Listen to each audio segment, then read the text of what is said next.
کاروبار کے لیے میں وظیفہ بتا دیتا ہوں. وہ وظیفہ یہ ہے کہ صبح اٹھ کے جاگنگ کرو. پہلے تو فجر کی نماز پڑھو, پھر جاگنگ کرو, پھر پٹھان ہوٹل کے 2 پراٹھے کھاؤ. اس سے آپ کو ملے گی موٹیویشن. جب کاکڑ دن نہ ہو جائے گا. کاکڑ دن نہ سمجھتے ہو؟ نئے نئے لوگ آتے رہتے ہیں, پرانے بور ہو جائیں گے. دیکھو قوالی جب شروع ہوتی تھی نا, شروع میں آرام آرام سے چلتا ہے. قوالی میں آرام آرام سے چلتا ہے نا, ایک ہی سر میں ہوتے ہوتے پھر کاکڑ دن ایک دم جوش میں آتا ہے.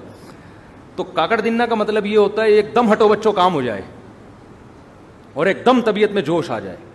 تو صبح فجر کی نماز پڑھو, پھر اس کے بعد کرو طبیعت سے جاگنگ, خوب پسینہ نکالو. پراٹھے نہیں کھاؤ, جو مرضی کھانا ہے کھا لو. اس تو ہو جائے گا, کیا ہو جائے گا, کاکڑ دن. آپ کی اسپیڈ بڑھ جائے گی. پھر آپ پلاننگ کرو میں نے کرنا کیا ہے, اور تہجد میں 2 رکعت پڑھ کے اللہ سے دعا بھی مانگ لو کہ اللہ مجھے رزق دے. حدیث میں آتا ہے اللہ تعالیٰ رات کے آخری حصے میں آسمان دنیا پہ آ کے کہتے ہیں حل من مسترزقن ارزق لا, کوئی ہے روزی طلب کرنے والا, میں اس کو روزی دوں. تو وظیفوں میں ٹائم ضائع کرنے کے بجائے اس وقت 2 رکعت پڑھ کے اللہ سے کیا مانگ لو, روزی مانگ لو. ہمارے یہاں کیا کرتے ہیں, میں کسی کو بتاتا ہوں نا تہجد میں 2 رکعت پڑھ کے اللہ سے روزی مانگ لے. وہ تہجد میں 2 رکعت پڑھنے کے لیے اٹھتا ہے, اس کے بعد پھر سوتا ہے, 1 بجے اٹھتا ہے. پھر وہ تو اللہ کیا کہے گا, مانگ تو روزی رہا ہے, کام سارے نحوست والے کر رہا ہے. روزی کو دھکا دینے والی بات ہے نا. جو 1 بجے سو کے اٹھے گا, اور کراچی میں 2 بجے کسی کو فون کرتا ہوں, کہتے ہیں میں ناشتہ کر کے آ رہا ہوں, دوپہر 2 بجے میں کیا کر کے آ رہا ہوں, ناشتہ کر کے آ رہا ہوں. تو کاروبار گیا کہاں, تیل لینے. آپ کہہ سکتے ہو کہ میں فجر کے بعد جاگنگ کر کے رات کو تہجد میں 2 رکعت پڑھ کے اللہ سے دعا مانگوں گا, پھر فجر کے بعد جاگنگ کروں گا, پھر آپ کے مشورے پر 2 پراٹھے کھاؤں گا. اور کاکڑ دن 2 پراٹھے, یہ ویسے ہی کہہ رہا ہوں میں, مزہ آتا ہے کہنے میں یار, پتہ نہیں کیوں پراٹھے میں. باقی آپ جو مرضی کھاؤ, پراٹھے تو نقصان دیتے ہیں لیکن جو مرضی کھاؤ. اس کے بعد پھر میں جب یہ سارے کام کروں گا, میں دکان جاؤں گا تو میرے علاوہ کوئی بندہ شاپ پہ ہوگا ہی نہیں. تو کاروبار کیسے چلے گا صبح صبح؟ صحیح حدیث ہے بورک لامتی فی بکورہا, اللہ نے میری امت میں صبح کے وقتوں میں برکت. یہ میری بھی روٹین خراب ہوئی ہوئی ہے, میری اپنی روٹین بھی خراب چل رہی ہے کراچی کی وجہ سے, لیکن اس کو سیٹ کرنے کی ضرورت ہے. تو صبح حدیث میں آتا ہے اللہ نے برکت رکھی ہے. اب لوگ کہتے ہیں ہم جب صبح دکان پہ بیٹھیں گے تو ہمارے علاوہ اس پوری کائنات میں کوئی بھی نہیں ہوگا, تو کسٹمر ہوگا ہی نہیں, تو کاروبار چلے گا کہاں سے؟ تو بھائی صبح اٹھنے کا مطلب ضروری نہیں کہ دکان پہ جا کے بیٹھ جائیں. صبح آپ کاروبار کی پلاننگ کرنا شروع کر دیں بیٹھ کے. آپ انٹرنیٹ پہ بیٹھ جائیں کہ یار کیا چیز پروڈکٹ مارکیٹ میں چل رہی ہے جو سستی اٹھا کے مہنگی بیچ سکتا ہوں. کاروبار کا مطلب دکان میں بیٹھنا تھوڑی ہوتا ہے, پلاننگ بھی تو کرنی ہوتی ہے نا. کیا ہو گیا؟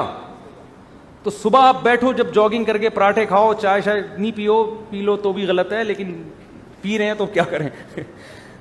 تو جب آپ بیٹھ گئے تو اس کے بعد پھر آپ کیا کرو, پلاننگ کرو. پلاننگ کیسے کرو؟ ایک ڈائری لو اور پین لو. دیکھو یہ انسان کی نیچر ہے, میں نے بارہا تجربہ کیا ہے.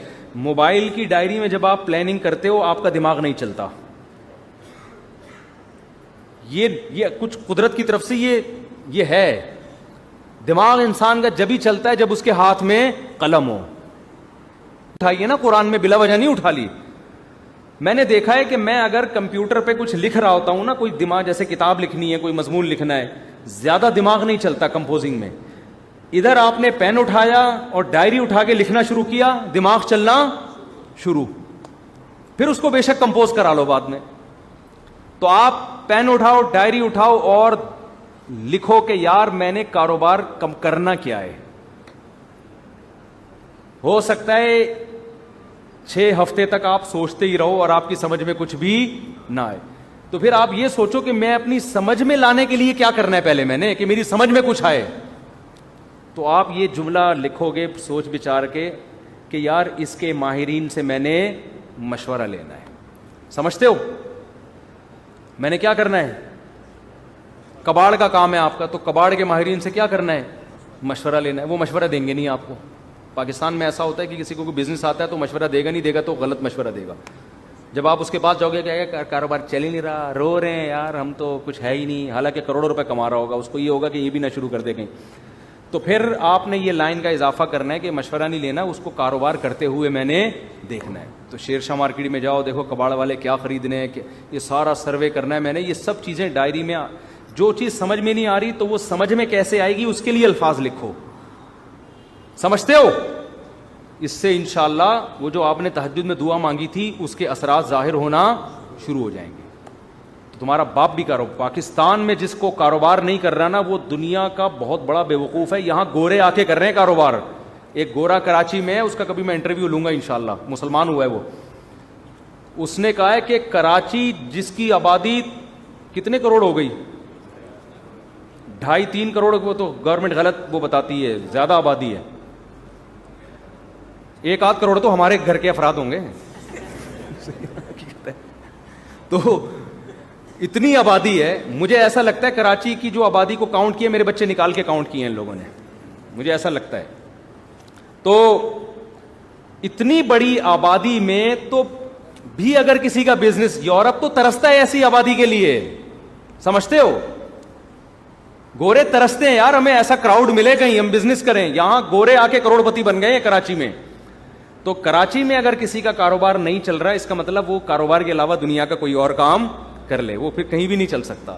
میں نے صدر میں دیکھا گرمیوں میں ایک آدمی کولر لے کے بیٹھا ہوا ہے ٹھنڈے پانی کا, لاکھوں روپے کماتا ہے اس سے, کیونکہ صدر میں پانی چاہیے ہر آدمی کو. وہ کولر لے کے بیٹھا ہوا ہے, پلا رہا ہے, لے بھی پی لے, سارا دن 5 روپے کا پتہ نہیں 10 روپے کا گلاس بیچ کے اسی سے ٹھیک ٹھاک.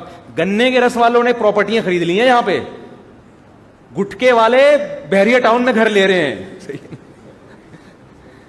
جب آبادی زیادہ ہوتی ہے تو بزنس چھانگا مانگا کے جنگلات میں تھوڑی ہوگا, بزنس تو یہی ہوگا.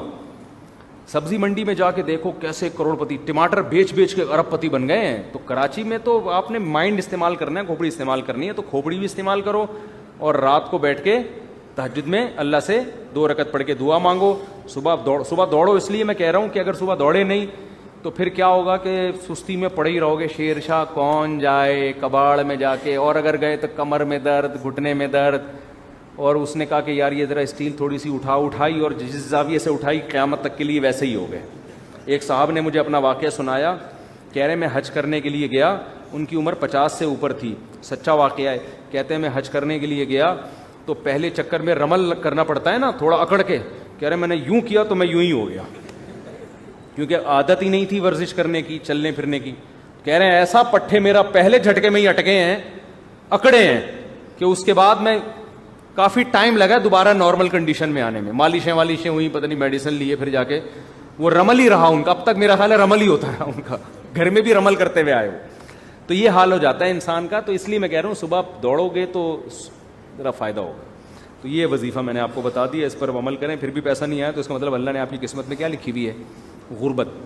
پھر وہ نجومی والا واقعہ سوچا کریں کہ ایک نجومی کے پاس گیا غریب آدمی کہ بھائی میرے پاس پیسہ, یہ کیا ہے, میں بہت پریشان ہوں غربت سے. اس نے کہا, اور لکیریں دیکھ کے کہا 10 سال اور پریشان رہیں گے آپ. یہ خوش ہو گیا کہ پھر اس کے بعد شاید پیسہ آ جائے. اس نے کہا پھر پیسہ آئے گا. اس نے کہا نہیں, پھر آپ کو غربت کی عادت ہو جائے گی, پریشانی ختم ہو جائے گی. تو آپ اس طرح سے بزنس کریں, یا تو پیسہ آ جائے گا ورنہ آپ کو کھجل خواری کی عادت پڑ جائے گی. یہ بھی ٹھیک ہے, کیا خیال, اس کا اپنا مزہ ہے بھائی.